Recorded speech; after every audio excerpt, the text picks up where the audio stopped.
Good morning. Welcome to all of you. I'm glad you answered God's call to come and hear our presentation today. I think most of you know me, but I'm Gene Broughton, a part of the Homes for God's Children committee here at Bethel.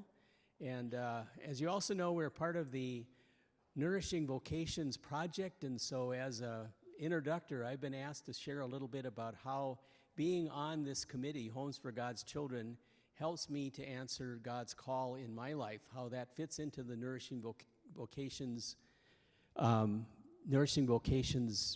project. And so I have to do that. I have to tell a little bit of story about myself. Many of you know I'm a retired pastor, and I served a congregation that was at the crossroads of a couple of really important highways, and it was a place where a lot of transient people would come by, and they showed up a lot. And one day I was busy working in my office, and this scruffy man came in, and I thought, oh no, not another one of these people. And so he came in and he gave me his story that I'd heard from a lot of people, how he was hungry, he hadn't eaten for a couple of days, and if I had some money so he could get some food. And I'm sure I sighed and kind of begrudgingly, I'm kind of a softie, so I couldn't say no to him. And then I said, I'd also learned that giving money isn't the best thing sometimes, so I said, okay, I'll go buy you something to eat. So we got in my car and we went down to the local Hardee's, and I got him a combo meal, a hamburger and french fries and something to drink, and I hauled him over to the park, and as he got to opening the door, he looked up at me and our eyes met, and he said to me, I know you did this because you love Jesus. And he got out of my car. And I had to go back to my office and have a little talk with Jesus and to do a little repenting, because I realized that it was Jesus who came to my door that day. And I've never been able to look at people in need and in the same way as I did before. And Homes for God's Children is one of the many things that happen here at Bethel that is attempting to address people who have needs in their lives, and that helps me to give that outlet in my own life, because that's where I find Jesus, in the people that come who have needs. We're at the beginning of our latest project. You are familiar, I'm sure now, with Homes for God's Children. It started a couple of years ago, has had the successful project of the Hillcrest Homes and Habitat for Humanity. And this year, our project is going to be Ruth's house. And I just learned this recently, but we also have a Sarah's house, which is right here in Northfield. Ruth's house is in Faribault. And our committee has set a goal of $20,000. It's the 20th anniversary of Ruth's house. We have a goal of $20,000, and we're really hoping that we can use this money to pay for some of the utilities maybe at Ruth's house, and perhaps even some rent for Sarah's house here, because that will free up money for Ruth's house to help other people in need. And so that's our goal, and it'll continue out throughout this year, and we'll try to keep you informed, and we hope that you'll be willing to contribute to that. And I want to tell you, the next time you see somebody who is one of those transient people, see Jesus and maybe say to yourself, I think I'm going to put 10 or 20 or maybe $50 into that Ruth's House project along the year, and we'll see where this all goes. Before I introduce Suzanne, who's going to present to us, I do want to introduce our committee members. And if I forget somebody, others on the committee let me know. But we have Bryce Narvison, and we have David Dietert and Gordy Olson, and Jody Doden, and Rolf Kragseth, and Dana Norvold. Linda Blees is also on this committee, and Bob Thacker. And am I forgetting anyone? Dottie Hammer. Dottie's out in the narthex out there doing double duty. But thank you to all of the committee, and again, we're really excited to kick off Ruth's house, and without further ado, I'm going to turn it over to Suzanne, and we're going to begin with a video, and then we'll switch to a PowerPoint. Good morning. Thank you so much for inviting me here today. Thank you, Gene, and just glad to be here today. I'm going to show you a little video first.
So Ruth's House was opened in 2004 in Faribault with the mission of providing help and hope for women and children in crisis. We house up to 9 families with children. We always have a wait list of families seeking our services. We provide safe shelter, basic needs, supportive programming, as well as referrals and advocacy for the residents that we serve. The programs at Ruth's House are flexible and individually tailored to meet each resident's unique needs. Programming includes strength-based case management with self-identified long and short-term goals, 24-hour staff support, children's programming, financial education, parenting support, family-friendly group activities, and connections with community resources. By providing a safe and supportive environment and coordinating with CPS services, just last year, Ruth's House was successfully able to assist 8 mothers regain custody of their children. The women and children at Ruth's House are inspiring. When they have a safe place to land, we witness them come into their own. It's not easy to live in a shelter, and we see their daily struggles, such as waiting on housing, parenting young children, transportation woes, and learning how to live with others who are also going through trials. We see them uplifting each other through their darkest days and witness the hope they have, many for the first time or for a long time. Ruth's House serves on the Southern Minnesota Continuum of Care, a network of homeless service providers that provides support, planning, coordination, and resources for members to help prevent duplication of services between organizations, and ensures individuals and families experiencing homelessness are well connected to the regional resources available to them. Ruth's House is also a member of Violence Free Minnesota and a member of the Rice County Homeless Prevention Team.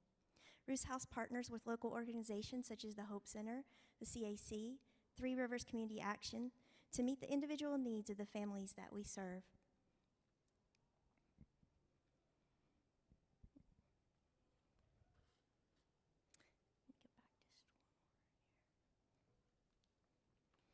So in that video, you saw a lot of footage of Sarah's house. And Sarah's house was opened in the fall of 2020 in Northfield. It provides a safe, sober living space designated to help women transition from healthy, independent living. Up to 5 women at a time can live at Sarah's house. Sarah's house provides a structured step-down approach after inpatient treatment. Sarah's house has worked hard to cultivate relationships with inpatient treatment centers, treatment court, outpatient services, and other local providers. Sarah's house offers case management support for the residents, helping them to achieve their goals. At Sarah's house, we've experienced some of our residents who've stayed longer term, which helps them develop stable employment, benefits, and later long-term housing. The residents are eager to start their new lives with jobs, volunteering, and outpatient treatment. 5 residents got their driver's license last year while staying at Sarah's house. 2 women so far have reunited with their children at Ruth's house after a successful stay at Sarah's house. Ruth's House is the only shelter for women and children in Rice County. Other shelters in the surrounding area include Waseca, Owatonna, Mankato, Rochester, and the Twin Cities. However, all of these shelters, including Ruth's House, find ourselves turning people away and maintaining wait lists as the demand for services exceeds our ability to meet their needs. Our current shelter is in constant need of repair. All the bedrooms are upstairs and not accessible to those with mobility issues. Last year, we began the process of looking at expanding our services by building a new shelter. The board hired architects to provide a site plan and preliminary drawings to support a future fundraising capital campaign.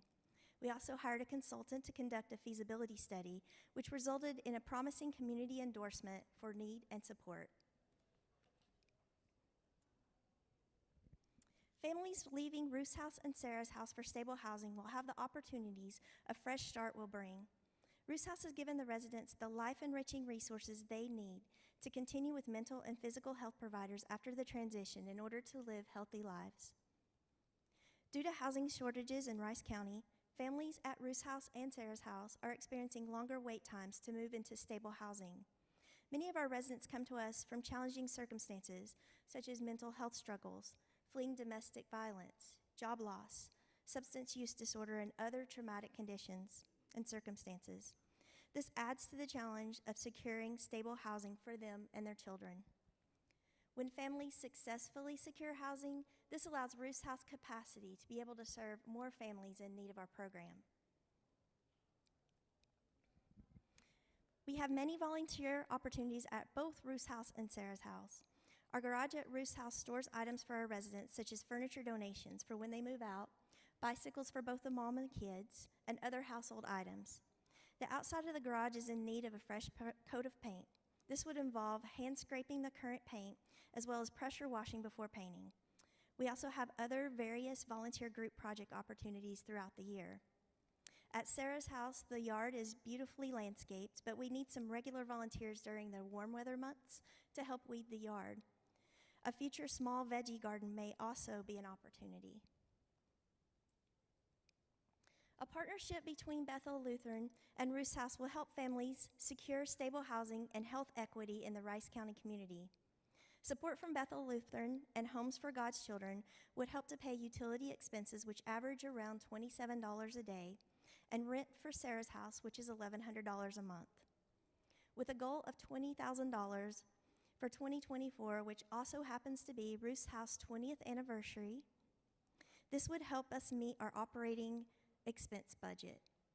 The financial flexibility not only allows for strategic growth, but also fosters organizational resilience, enabling us to navigate unforeseen challenges and seize emerging opportunities. Ruth's House will be better positioned to fulfill its mission while making a lasting positive difference in the lives of those that we serve. We are grateful for the continued support from Bethel Lutheran. We've received support for over 14 years. Thank you for the work you do in the Homes for God's Children. Thank you for helping us achieve our mission, a community where everyone has a safe place to call home. Does anybody have any questions?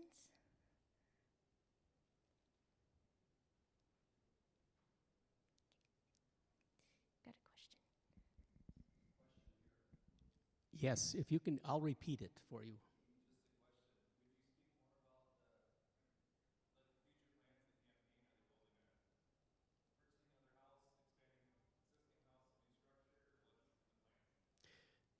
The question was more on the plans for expanding and building a new house. Thank you for that question. So nothing is set in stone right now. We do have preliminary plans drawn up by architects, and we've done the feasibility study too in the community to really show the need for support. We are looking into possibly buying land and building a new shelter or converting an existing building. But we don't have anything identified. We've looked at several sites and several buildings so far.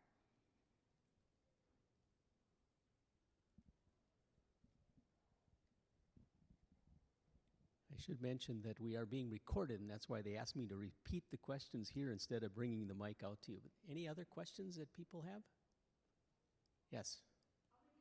Yeah, good. I always say more than what can be repeated. That's good. Reasonable. So my name's Dana. I'm with Habitat for Humanity. I've known Suzanne for a couple of years. And I think what's really important to understand about Ruth's House, they are the only organization in Rice County that has housing for women and children. Hope Center is another really good organization that serves Rice County, and they do a lot of domestic violence work on those issues. But they don't have housing. They're working with you to provide housing.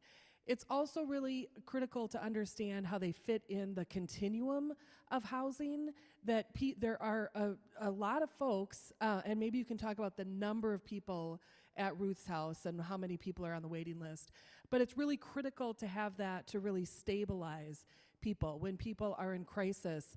The story you shared about the woman who didn't even feel safe enough to sleep through the night, that's terrifying. To imagine being in a place where you don't feel safe enough to sleep. So good. I'm glad she got a place that she felt safe enough to sleep. Yeah.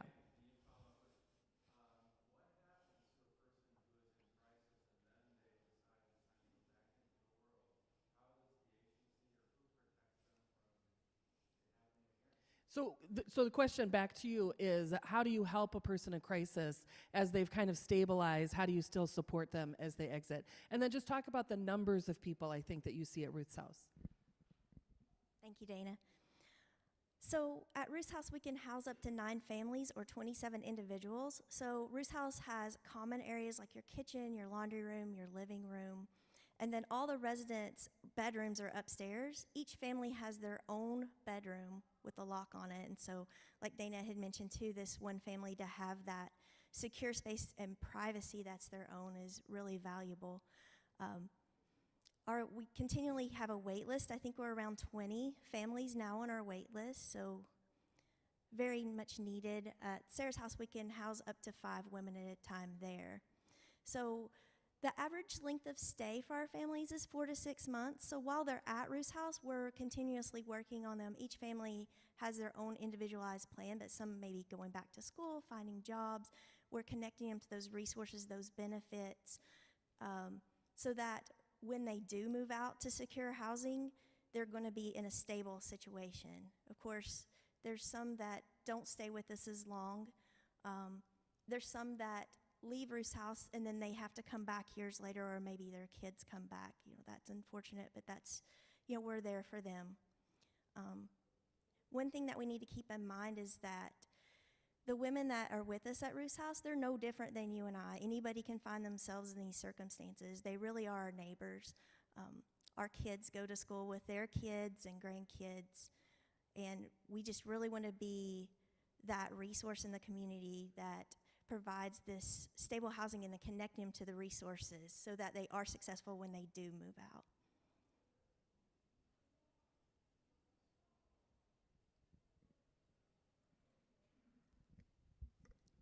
Go ahead. Sarah.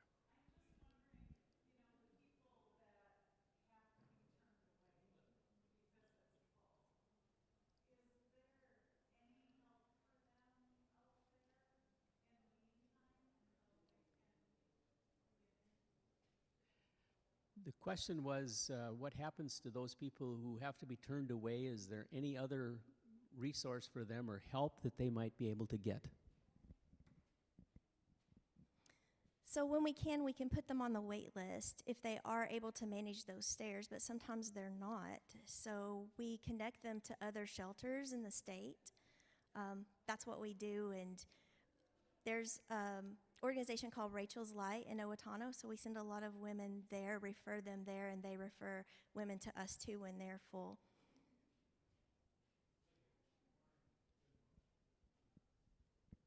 I think you had another question? Or no? Oh, yeah.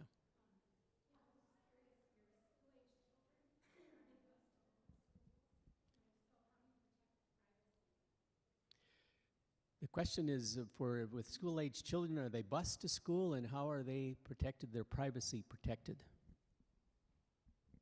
Thank you for that question. Yes, they are bused to school.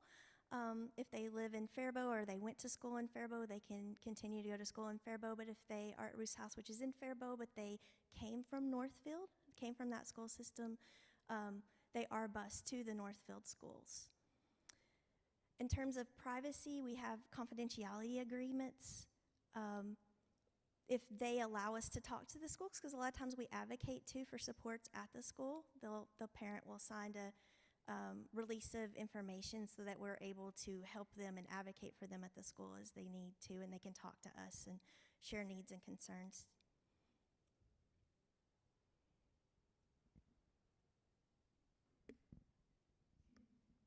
Any others?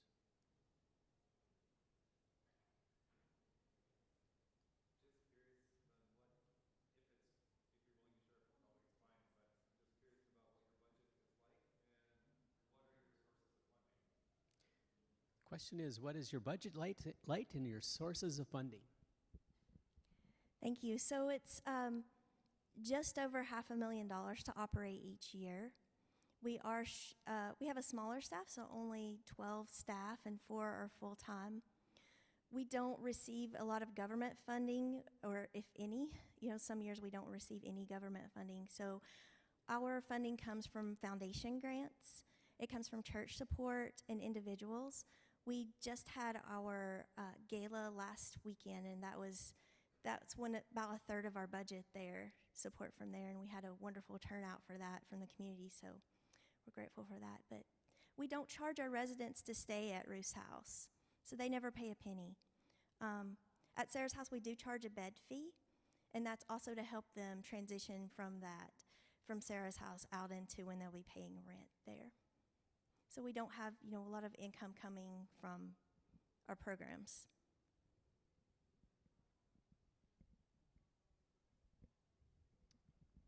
Yeah.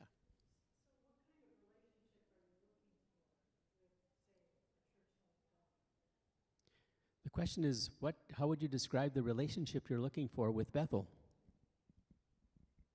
I think that's a great question. What we would like to do is have volunteers from the community help out with some of those things like I mentioned with the garage, painting, some outdoor projects there, and then the financial support would be fantastic. But it also allows people to know about Ruth's House and what we do in the community and Sarah's House too.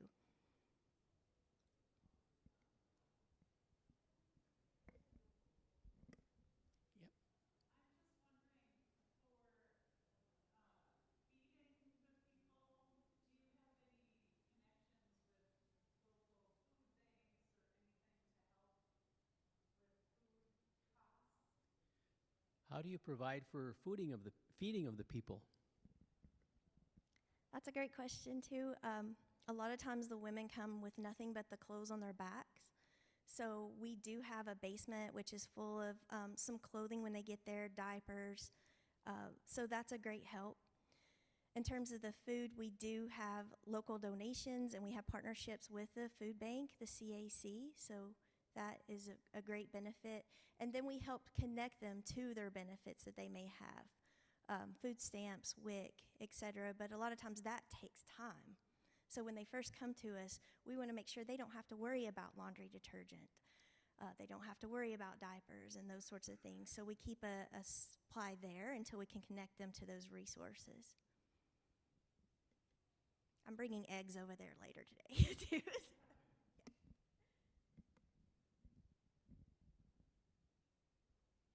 You want to come up here, Gordy? And we'll just let you speak for yourself. Yeah, I just want to make sure that that everybody's aware that this is our third project. You may have said all of this before I came in, but our third project for Homes for God's Children. The first one was the homes out here in Hillcrest Village, and that was pretty exciting because we supplied a lot of appliances, and then and so we became. We really built a relationship with that program and are continuing to be aware of them and support them through the CAC, Community Action Center. And then the second one was Habitat, and of course we have our own personal connection with Habitat, and a lot of people have been involved in Habitat here from Bethel. We were really fascinated by the opportunity of Ruth's and Sarah's house, because it really offers a really special opportunity to help a certain group of people in our communities.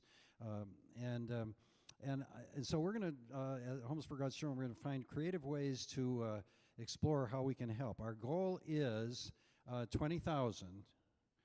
I believe we decided that for sure, to celebrate the 20th year for Ruth's House. So that's a modest goal, I think, for a church like ours, and we're going to try our best to find creative ways to encourage people to become involved in that. Not just give money, but become involved in some way in a personal sense. We're really impressed with their work, and it fits right into the whole category of Homes for God's Children, which is something that I think we've really caught on to here at Bethel. So I'm pretty excited about the possibilities of this. We just need to get more people aware of what's going on and encourage them to become personally involved. So thank you for coming and for your involvement and your interest in this program. And if I could just add, in terms of providing financial support, it's really easy to do that by just simply putting it in the offering. And if you indicate on there somehow Homes for God's Children or Ruth's House, I'm sure it will be passed through here as well. And I think Suzanne is going to tell us a little bit too, so maybe some other resources or ways in which we can be supportive as well. So I do have some literature that explains more about Ruth's House and some brochures I can leave behind. Yeah, check out our website. It has a lot more information on it too. Maybe there's a question that you have that you didn't ask today, or something you may not have thought of that you could check out some information about Ruth's House. We also have a YouTube page which has more videos like this too, so you can hear some more resident stories. Volunteer opportunities too. We'll be passing those along throughout the year.